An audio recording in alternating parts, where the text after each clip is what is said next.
few more notes about Brother Kwame. He's also listed on the Black Sustainability website.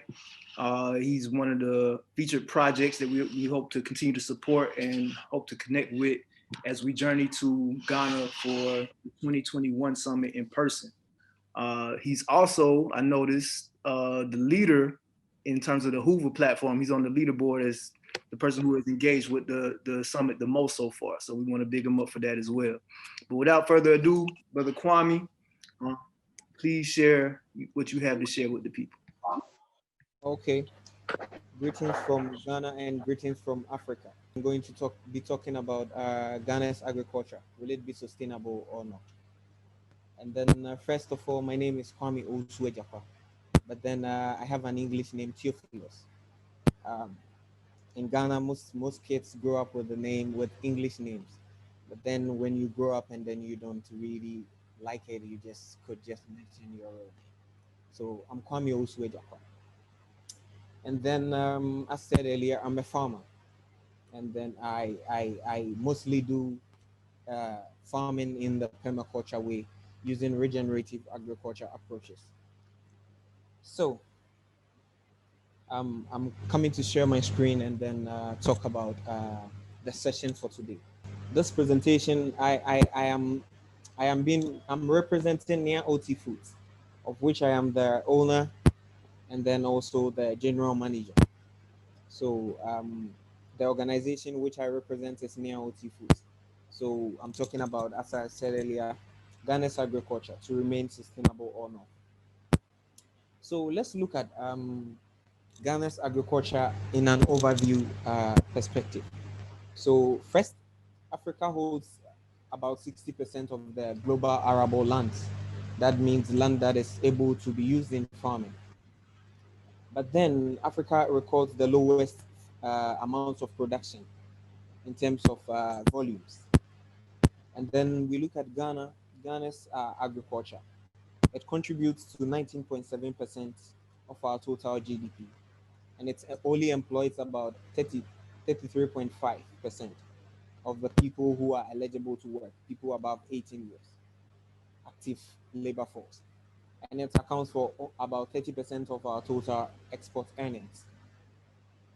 And then about 60% of Ghanaian farmers only cultivate less than 1.2 hectares, or averagely less than 1.2 hectares, which is a little bit lower compared to the size of land that we have. We have an agriculture land size of 13,600 kilometers square. That is 57% of Ghana's total land size. And then currently, Ghana's agriculture cultivation capacity, we are only cultivating 58,000 kilometers square. So out of the 57%, we are only cultivating 24%. So that means that there is a lot of room still to be done. We still have a lot of work to be done as in production capacity. And then out of the 58,000, we still have only 11,000 hectares under cultivation. That is under irrigation. Cultivation under irrigation, we have 11,000 hectares. So the rest, that is the 58,000. The rest out of the 58,000 is rain fed. That means we rely on the rains to do production. And if rains fail, that means there are crop losses. And then our agriculture sector, mostly Ghana's land is divided into 5 agricultural zones. That is the semi-deciduous forest, we have the rainforest, we have the Guinea savanna, we have the Sudan savanna, and then we have the coastal savanna. And then in this categories, we produce 4 crops.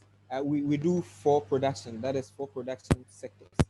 That is most farmers do crops, livestock, fishing, and then logging.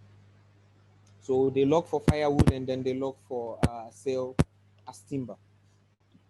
So the total output of our production, that is value added raw that is consumed, that is wasted, that is sold, exported, all amount to 11.9 billion US dollars. But then there is another challenge.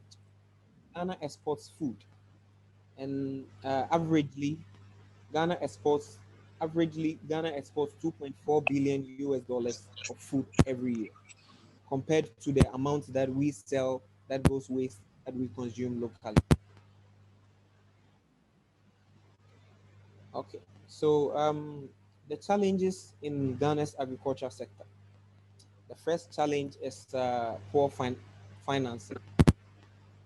Most farmers are very poor, and then mostly people who are engaged in farming usually come from the rural sectors, which is characterized by a lot of poverty, and then poor transportation and storage facilities also hinders Ghana's agriculture a lot. Then there is lack of information or data to support agribusinesses. So if you want to start an agribusiness venture, getting the right information to really inform you on how to go about it becomes a little bit difficult. And then inadequate agriculture extension services really is a problem. Because averagely, with the FAO standards, it should be one extension officer to 500 farmers. But you come to Ghana and you realize that with one extension officer, uh, there's sometimes he or she is serving maybe 2,000 farmers or 1,500 farmers, and that is a difficult job to do.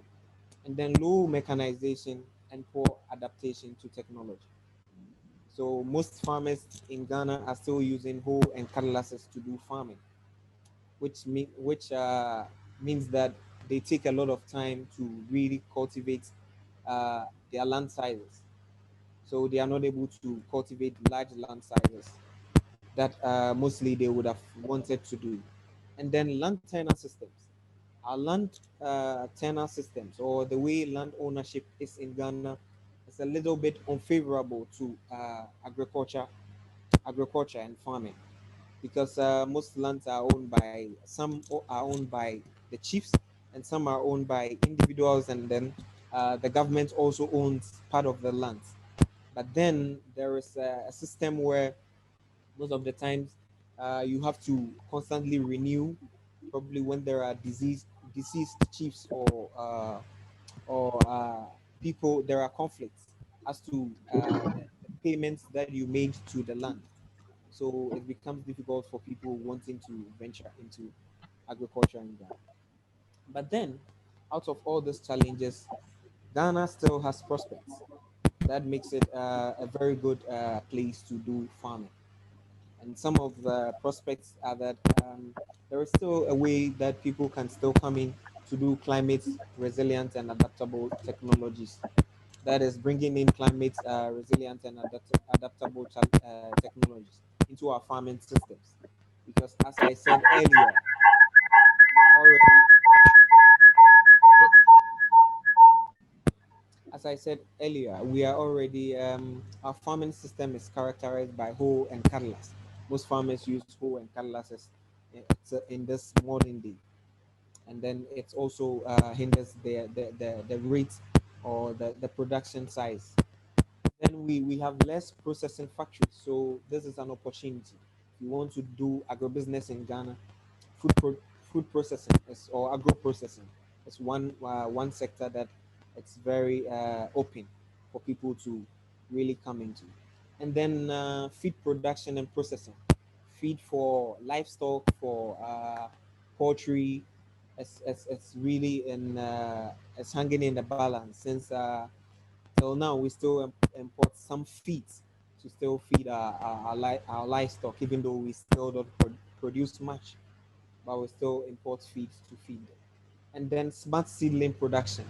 I'm more particular about this because our seed system, if we don't get investment or we don't get people coming on board, very soon it's going to be we are going to lose our seeds. That is our traditional seeds, and then we are going to lose its purity. So Seed production is one sector that is open for business in Ghana. And then plant feeds and fertilizer production. So with this, I would, since I am more inclined to permaculture and then regenerative agriculture, I'll go with the way of organic fertilizers and then plant feeds. That is compost and then manure. We still have less people really taking it as an enterprise where they are producing for farmers to use on their farms. So most of the times farmers really tend to inorganic fertilizers, which at the long run, since they don't put any measures to it and they just apply, it's really destroys the soil and then also pollutes our water bodies. And then food transportation and food storage, like I talk about that we have problems with food storage and transportation. So it's also an opportunity for people to who really want to venture or do agribusiness in Ghana to really venture into. And information and agriculture data collection. So still there is an avenue for people who really want to come do surveys, gather informations, and then sell informations to governments, to corporates who really want to do agriculture in Ghana. Because that has always been a problem that people sometimes want to do business, agribusiness in Ghana, but they don't have the right informations to inform them do business in Ghana. And then fish and meat production. I've touched on it that we have less production in these sectors. So Ghana is still open for people to venture into these sectors.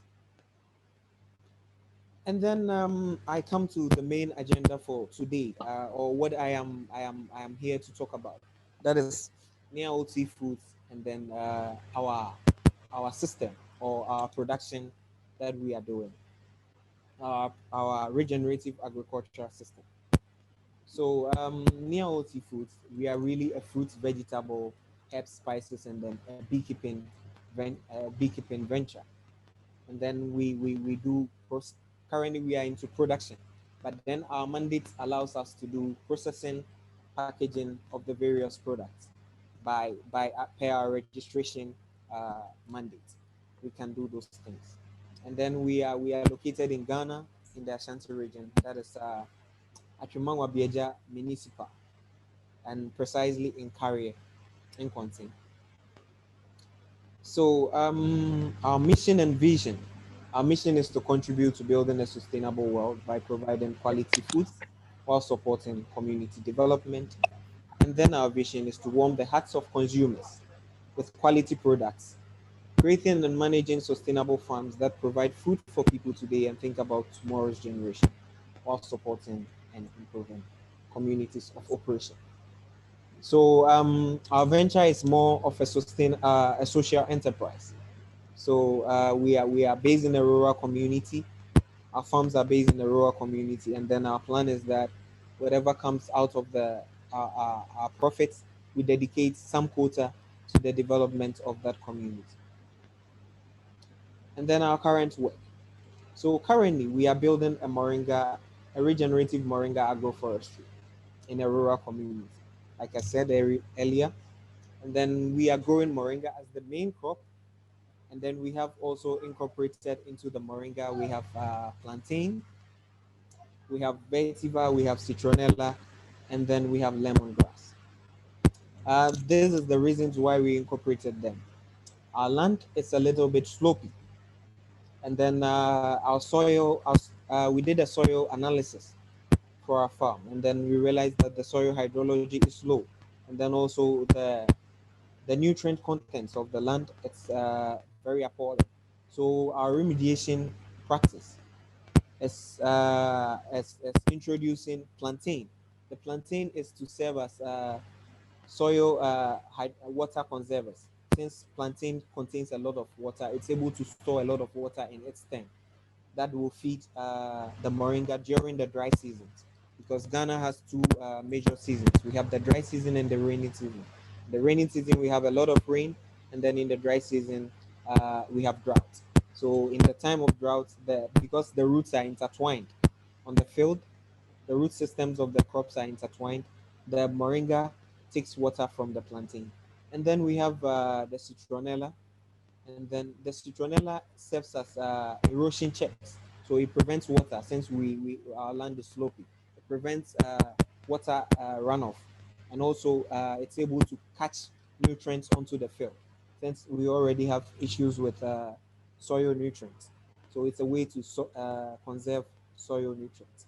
And then the lemongrass and then the citronella are serving as insect repellents, and then they are also providing cover crops for the field.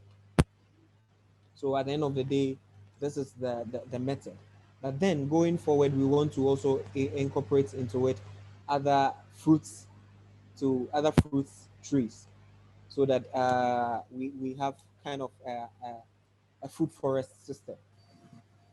So the plan is to build it into a food forest with herbs, spices, vegetables, and some selected staples. And then by doing this, we can provide employment to the rural community as an alternative to illegal mining. There is an issue in the community in which we operate, that is illegal mining.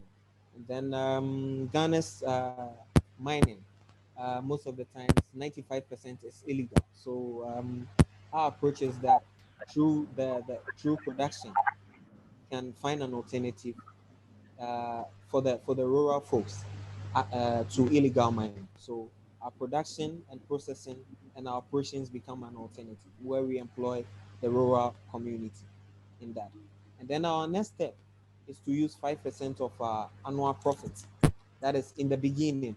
We have plans of increasing it, but we want to start with a minimum of 5% of our annual profits to help in healthcare, sanitation, afforestation, and education. This is because the rural communities, or most of the times corporates who operate in rural communities, do so and then they take all the resources away, leaving the rural community still poor. But we want to create a paradigm shift where we give back to the community, so that the community folks, we don't only just take from them, but then we give back to them with time, so that it increases development, or it's a way to ensure that development is happening in our communities of operation.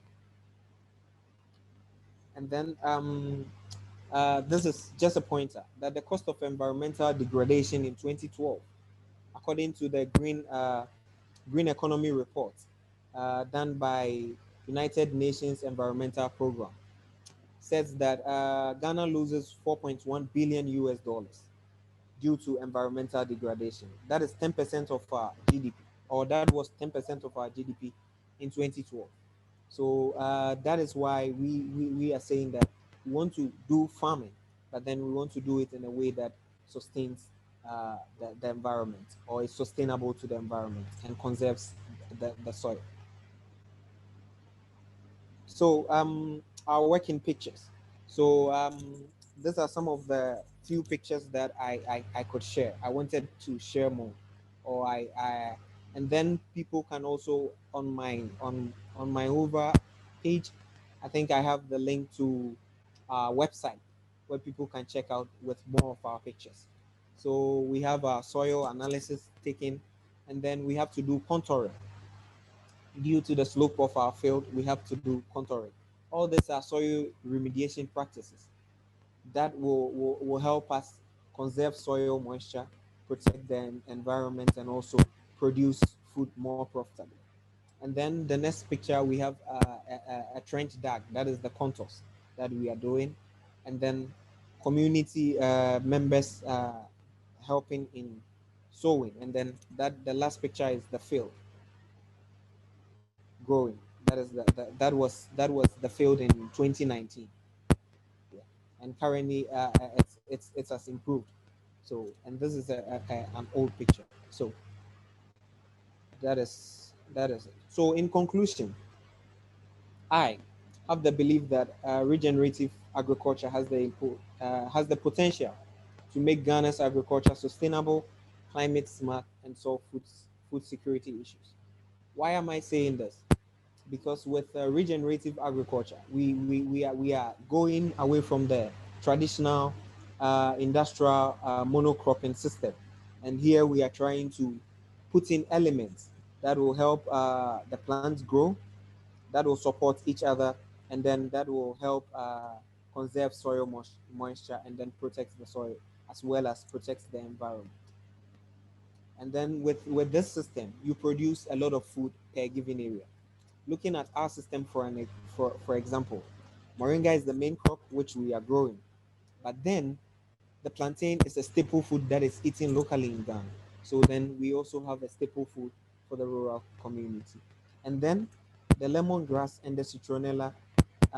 Lemongrass we can use as spices, and then lemongrass together with citronella we can extract essential oils. So then this is just a small system, but these are all the derivatives that we will get out of the field. But we can go further even to what we call it, shred the leaves that we get from the leaves of the citronella, and then the lemongrass that we harvest and then extract the oils. We can shred them and use them for mushrooms, and then go the next step further in using it to fertilize our soils. So then it becomes a round circular economy system. And through all this, people get employment. It provides employment for people. And also, secondly, in conclusion, Ghana needs investment to enable its sustainable agriculture potential. And we welcome everyone who is interested in doing agribusiness in Ghana. However, with experience, I would suggest that when coming to do agribusiness in Ghana, start small and build up. Build demand before going for agents, that is employing marketers, accountants, and then even promotional agents and all that. And then design your solutions to fit your system, because I always say that to me a one size fits all, it's nothing. It's I don't have a one size fits all in my book. Everybody should have a way to do something. If it's regenerative agriculture, I have made my system to fit my land and to fit the system which I want to produce. So in doing regenerative agriculture, you can also create a system to fit yours. There is nothing like a one size fits all. So thank you very much for your time and then listening to my presentation. I have ended my presentation. Thank you. So I welcome questions now. All right. Give thanks, Brother Kwame Madasi Pa, for that wonderful, informative presentation. I'm sure there are a lot of questions from the audience. I have a few myself. I really defer most to the audience so that they can get the maximum benefit of your knowledge and your presentation. But very quickly, I would love if you could just explain the meaning behind the name of your company, Nia OT Farms, how you came up with that and the meaning behind it. Okay, NIA came from the Kwanzaa principles. If you are familiar with the Kwanzaa principles, we have Ejuma, we have Ujuma, we have Nia, which means purpose. So I choose Nia from the Kwanzaa principle. It's 7. I've forgotten the others, but then I know it's 7. And then so Nia means purpose, and then OT is Owusu Theophilus, because then when I wanted to register the business, they wouldn't allow me to only register Nia as the name of the business, so I had to add my name to it. That is why I have Nia OT. So Nia means purpose. I chose Nia because I felt that it's my purpose to really do this or do regenerative agriculture to help improve agriculture in Ghana and beyond. All right. Thank Yeah. you. Thank you for that explanation. We do have a few chats that came in, a few questions that came into the chat via Hoover. I can definitely read those. I also want to just let everyone know that you can unmute your microphones at this time if anyone wants to verbally ask some questions. I'll go ahead and start with the two that are currently in the chat, though. The first one reads, are students still required to work in agriculture after college graduation for 2 to 3 years? Currently, no. Currently, students are not required. And even currently, unfortunately, Ghana has taken agriculture out of its basic school curriculum activities. So currently, they've integrated it into science. So now it's called integrated science. But then formerly, it was a straight agriculture. We used to have a curriculum only for agriculture. So now it's like people don't really get the agriculture education in the basics. So to get agriculture, you have to do like myself. I did agriculture in high school, and then I did it in college, and that is the only way you can get agriculture as an education in Ghana currently. Apart from the little that you do in the integrated agriculture, integrated science. Sorry. Okay, thank you. Our next question reads, Blessings Theophilus, thank you for the presentation. Do you know anything about Chief Nana Obokese Ampa giving land away to people of the African diaspora, providing it is used wisely? No, currently I have no idea of it, and I would really be glad if whoever asked that question could really give me some more information on how I could link up with him. I would really be glad. So, Thank you. And just as an added note, I want everyone online to know that, you know, once this session ends, you can definitely find Brother Kwame on the Hoover platform. You can continue to engage with him, ask him questions. But at this time, if there's anyone on the call who would like to unmute themselves to ask a question, or by all means, anyone want to continue to post them in the chat, we can continue that way as well. So do we have any more questions for Brother Kwame at this time?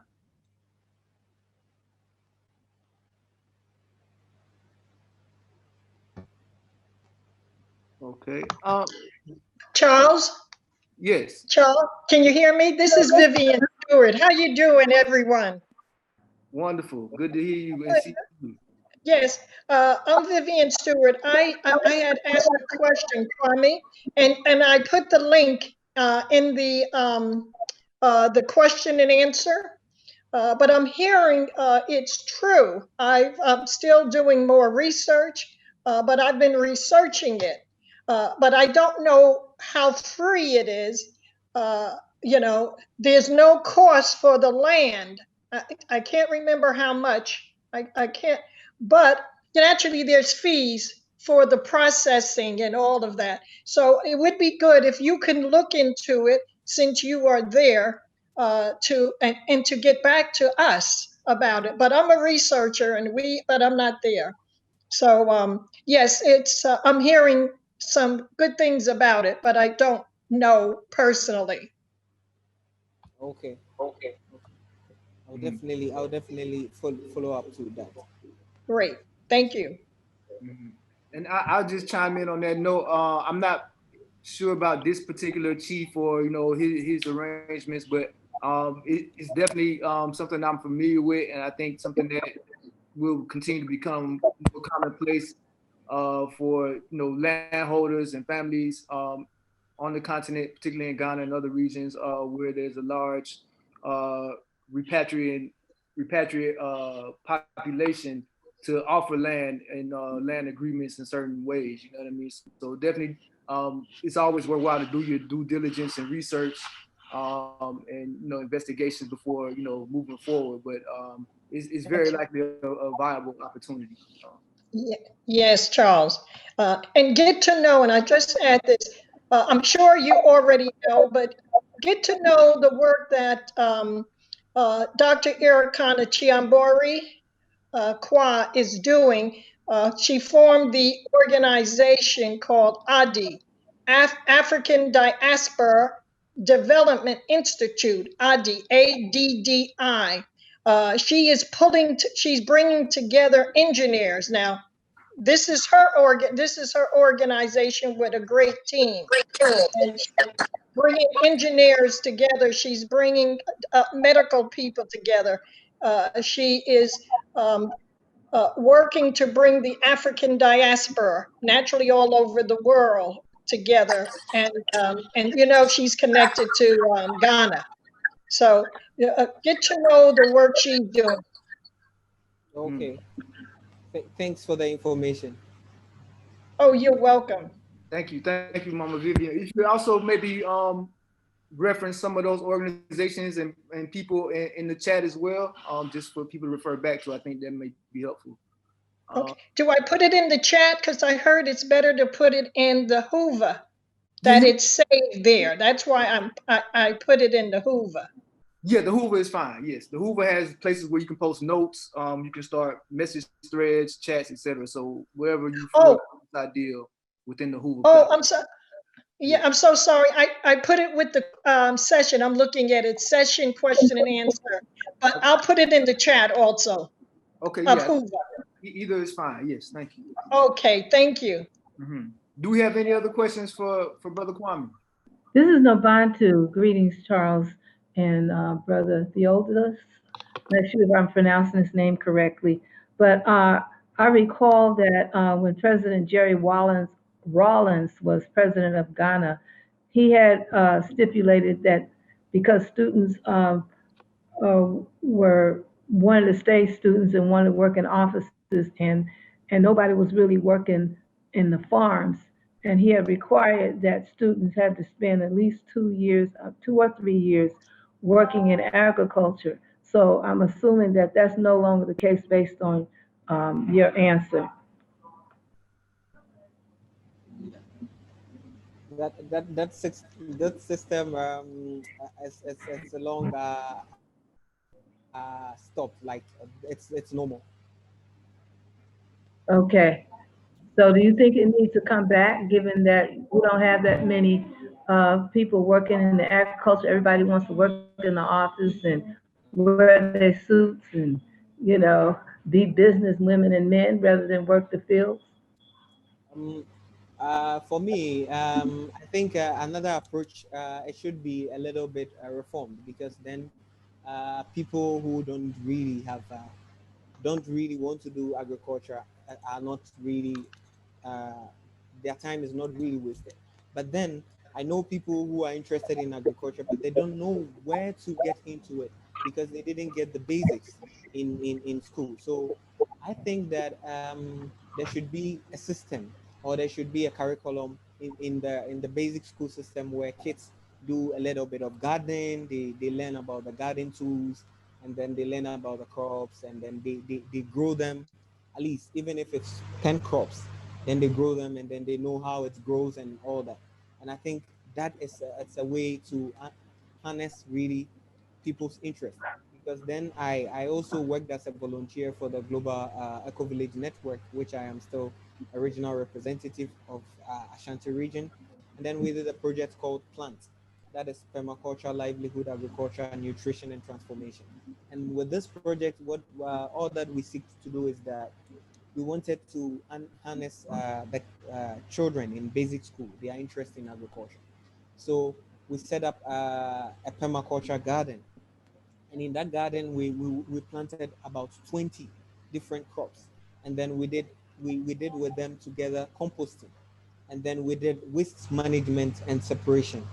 So at the end of the day, we teach them why it's good to separate your waste, what can be done with your organic waste, and then how it can improve your soils, and why you should grow your own food, and how you can grow your own food in your little backyard gardens. And then it was a pilot, but our plan was to extend it and make community demonstration farms, which never came.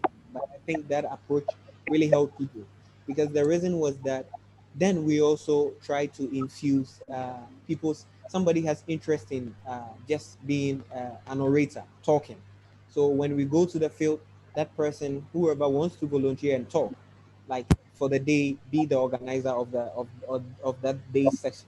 So that kid will be harnessing his or her vigor in talking or public speaking, and then probably plant population. We calculate plant population. So the kid with interest in maths will have knowledge doing what he or she is doing. So it was a way to really fuse agriculture with people's interest. So that was it. And thank you for your response. Appreciate it. Yeah. I just want to remind everyone, if you're not speaking, to kindly mute your microphones, just to minimize any interference or background noise. We're picking up a little bit. Um, any other questions from the audience for Brother Kwame? Okay, Brother Kwame, I definitely have a question. In the beginning of your presentation, You gave some statistics about the amount of arable land that Ghana has available, the amount of land that is currently under production, and also some stats around the amount of food that is currently imported. Yeah. Being that Ghana is not currently maximizing its production ability or capabilities, how do you see? What do you feel is the best strategy for Ghana to begin to maximize its production, one, and then to eliminate its dependency on. Also, with that, what are some of the biggest imported crops, and do you see that they're even able to be produced within Ghana for Ghana to become more self-sufficient? Okay. I think I'll start with your first question. So what do I think is the way that Ghana should do to really maximize its production potential?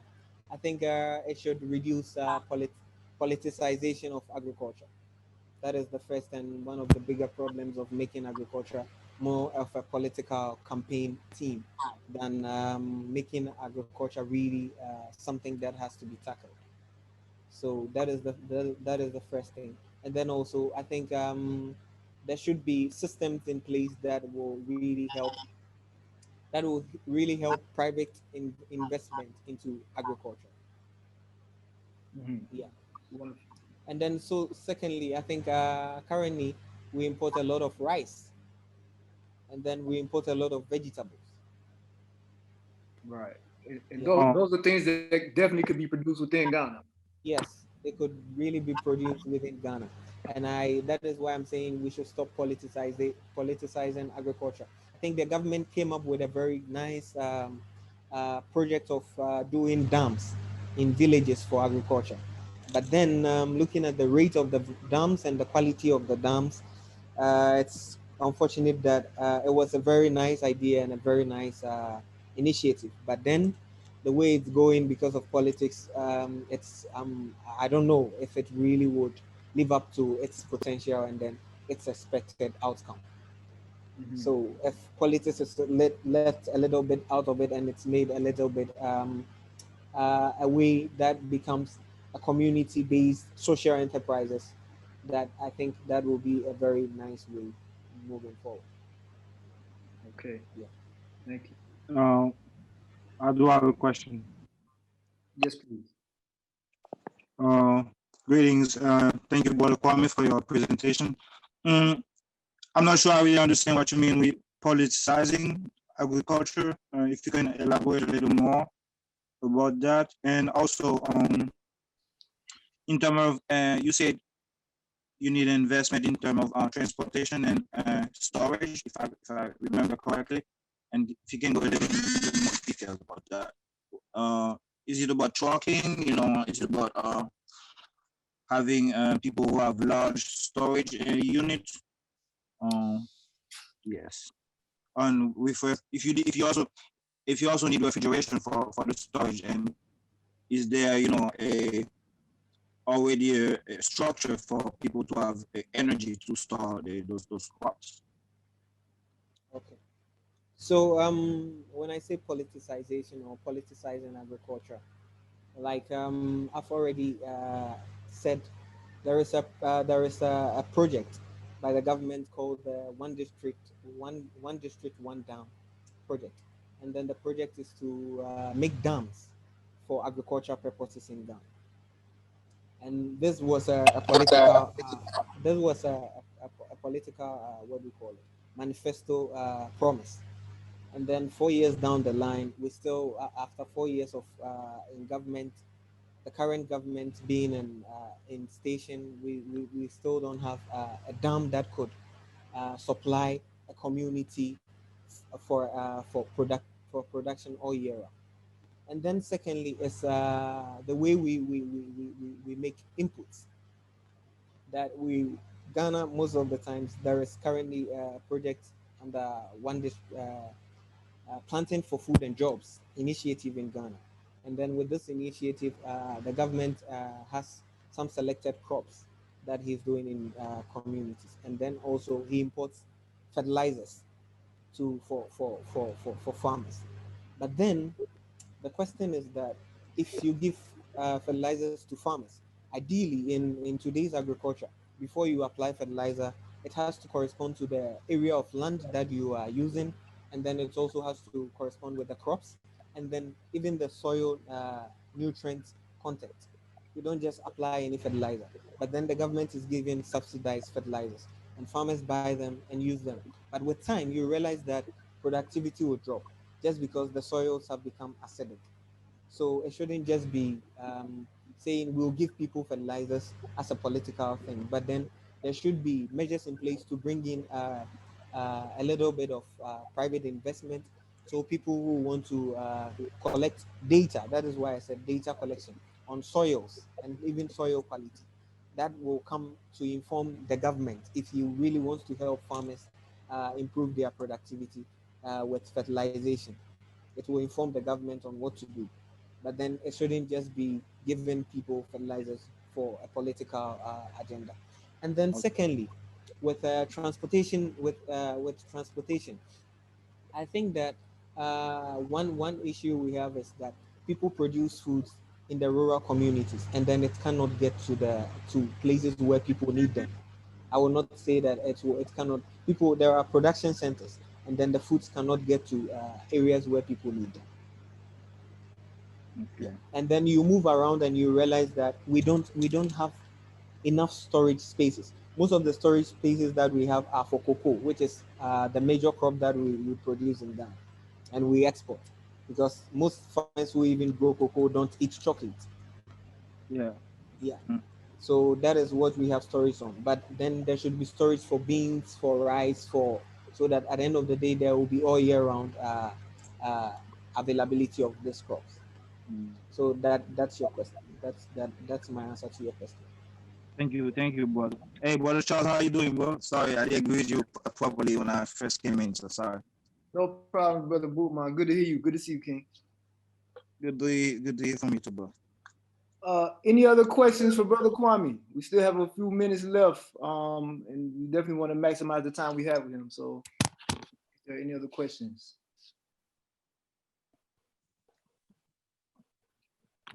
Okay. I think we have some in the chat. Oh, we have some more in the chat. Okay, let me see.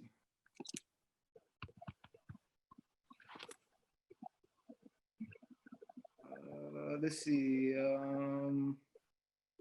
Hello, Yes. good morning. Good morning. Can you talk a little bit, Brother Kwame, about how the young people are involved in your work? Okay. So currently we don't have a segregation of the people who work on the farm, but then we only involve we are currently involving the community folks. So most are in maybe above 20, and then there are also elder women maybe in their 40s who work on the farm in sowing and all that, and in helping in clearing the fields and all that. But then we don't since it's now a smaller project, we don't have a number that we could say that maybe we have 20 youths in there.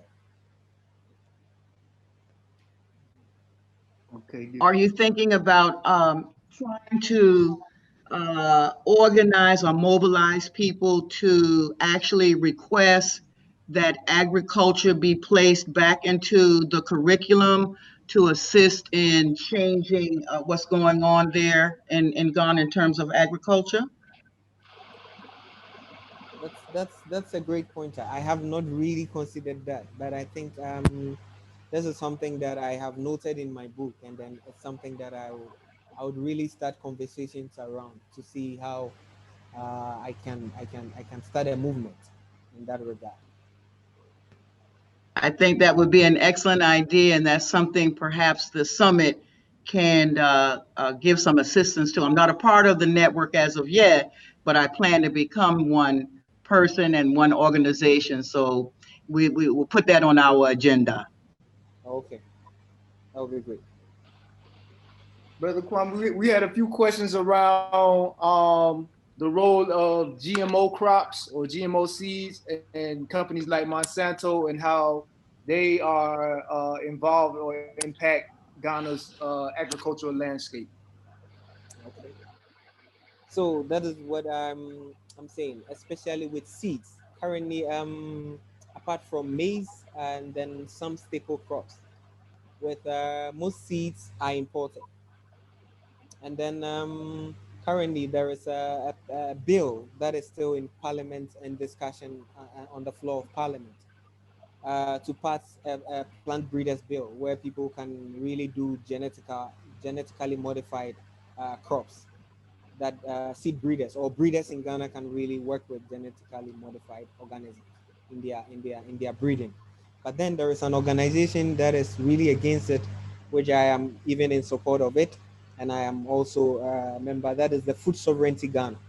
Yeah. Food Sovereignty Ghana is also fighting, or they are fighting that policy that Ghana's seeds, we have to own our seeds, and our seeds have to, it's our heritage. So it shouldn't be sold out to organizations. And also with chemicals, most chemicals are also imported, and then most of the time they come with this. They still have what do you call it? They still have issues with the woody side. What's glyphosate? We still have glyphosate and still access it. So there's it's still there, but then it's on the floor of this discussion in Parliament, and then there are on the other side opposing forces that thinks that it's not good to pass a bill for plant breeders to really do GMOs in Ghana. Yeah. I have a question. Is there any way that we here in North America can support the opposition to GMO and Monsanto seeds? What can we do? Yeah, I think that's where I'm saying that there is a platform in an organization called Food Sovereignty Ghana. Food Sovereignty Ghana. So probably you can get them online, and then I can also get you a few contacts that you can link up with them. That those are the leaders of the organization, so that you can help champion the cause. Okay, can you put that in the chat? Or Charles, can you get that information? Yeah, Yeah. I believe it's already in the chat. Oh, okay, thank you. Mhm. We had another question come in relative to the current topic of preserving Ghana seeds. Are you or is anyone that you know of in the process of creating a native seed food bank with your own seeds? We have a seed swap component of the summit next year, and definitely want to be able to link with you and swap non-GMO heirloom seeds for those who come in person. Currently, I only know of one person who is in the Global Eco Village Network who is doing seed banking, but then I don't know of it's how effective he is with that project. So with regards to seeds, I cannot say much on seed banking, but I know of one person who is in doing something in that aspect. Maybe perhaps you can share his contact information in your chat or through the Hoover platform for some Yeah. reason. So I think after the presentation, then I'll go on Hoover, and then I can share all the stuffs with all the information. So Okay, wonderful. All right, family. We still have a few moments. If anyone has any last minute questions. Um, Yeah, brother Kwame. So what would you, for your own organization, where do you want support or exposure? So what would you wish from? What do you wish to get from us participating in the summit? From your own okay, organization. okay. In my own organization, one I think I have a project featured on on the Black Sustainability Network website that I am currently raising funds to get a grinder for my Moringa. Yeah. Apart Okay. from that, I still want some networks. I still want to build Okay. networks with people, yeah, who are still interested in regenerative agriculture. Because I want to learn from people and also share my ideas and experiences working on regenerative agriculture in Ghana with people also. and you have that information about your in the chat. Information in with regards to your project is in the yeah, chat. with, with regards to the project, I have it on the Black Sustainability Network Okay, website. Yeah. okay, that's Yes. Yes, everyone, please, when you get a chance, check out the Black Sustainability website. Become a member. Check out some of our other members, including Brother Kwame, who is one of our featured projects with Nia OT in Ghana. We'll be connecting with him for the 2021 summit in Ghana, and through the website and through his website as well. You can find ways to stay connected with him and support his initiative. Um, any last questions before we conclude?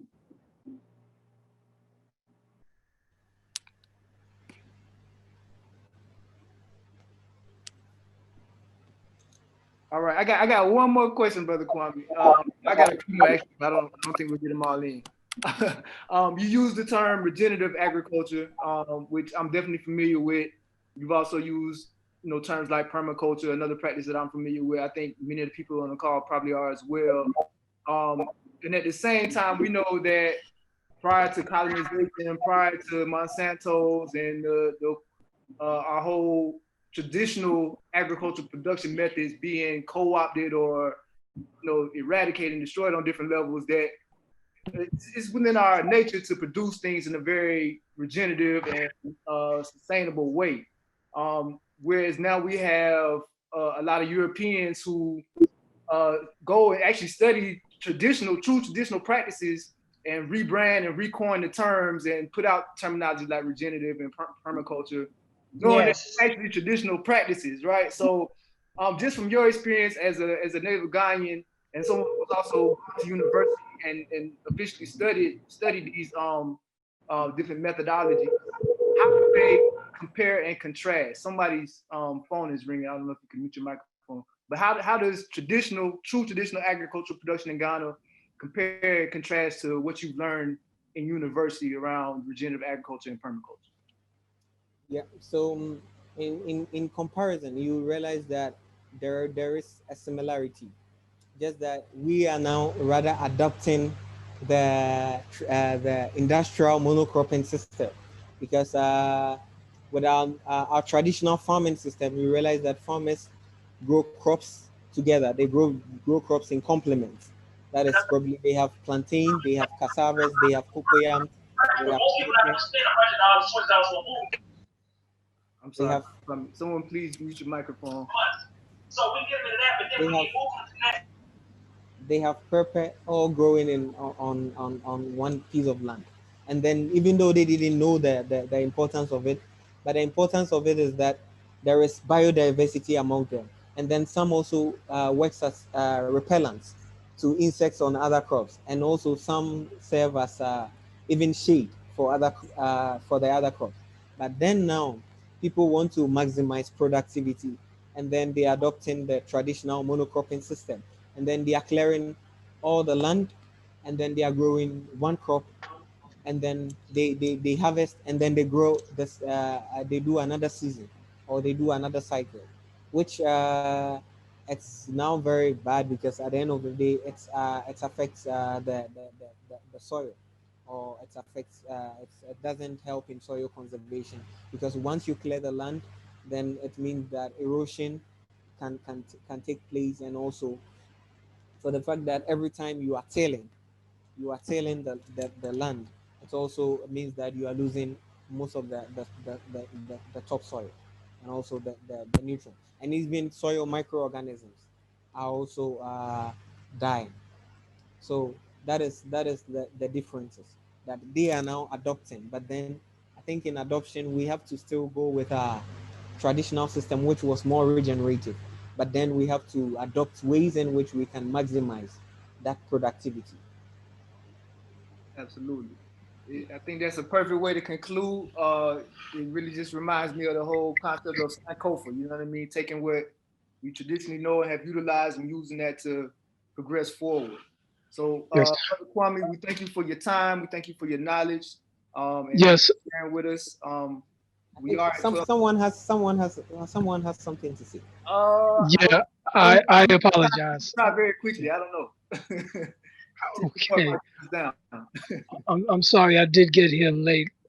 But I just had a couple of questions. Number one, there's a brother named Akan. He was a famous rap star in the States, and uh he revolutionized lighting in Africa by working with the solar industry in China and providing solar light to millions of Africans on the African continent across the different nations.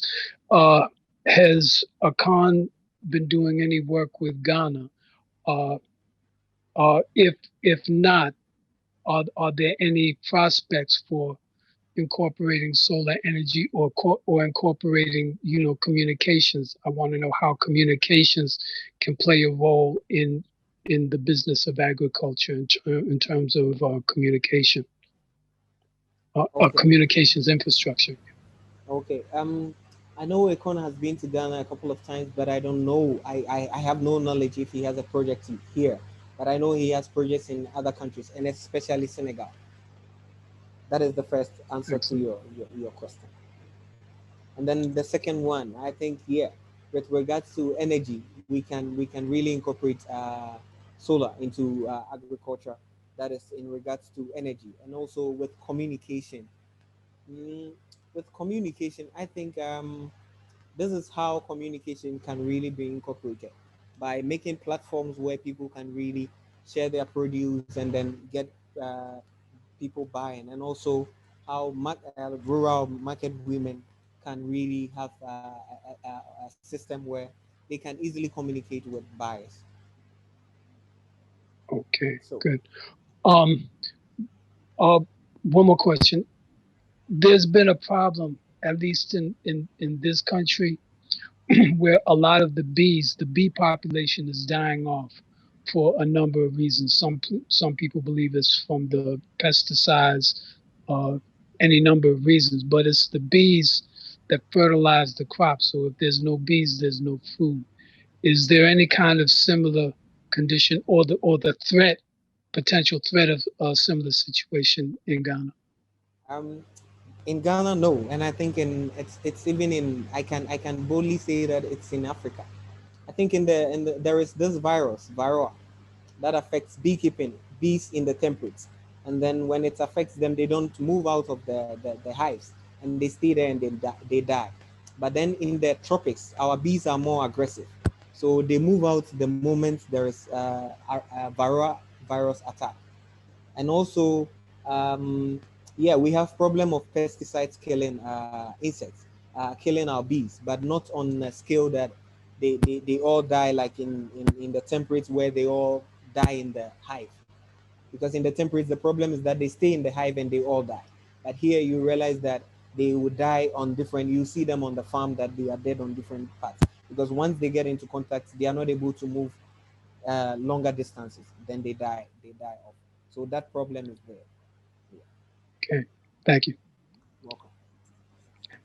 Where's Brother Charles?